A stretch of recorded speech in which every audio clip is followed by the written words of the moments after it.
Hello and welcome back to another video. In this problem, we're asked to determine whether f is even, odd, or neither. For f of x is equal to 1 plus 3x squared minus x to the fourth. So if f is even, that means that f of negative x is equal to f of x. And if f is odd, that means that f of negative x is equal to negative f of x. So to find whether f is even or odd, we have to find f of negative x.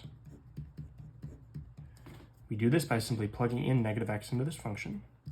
So we have 1 plus 3, plug in negative x squared minus negative x to the fourth.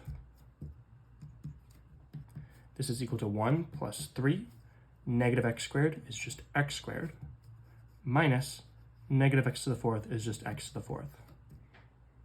Therefore, f of negative x is equal to 1 plus 3x squared minus x to the fourth, which we know is just f of x.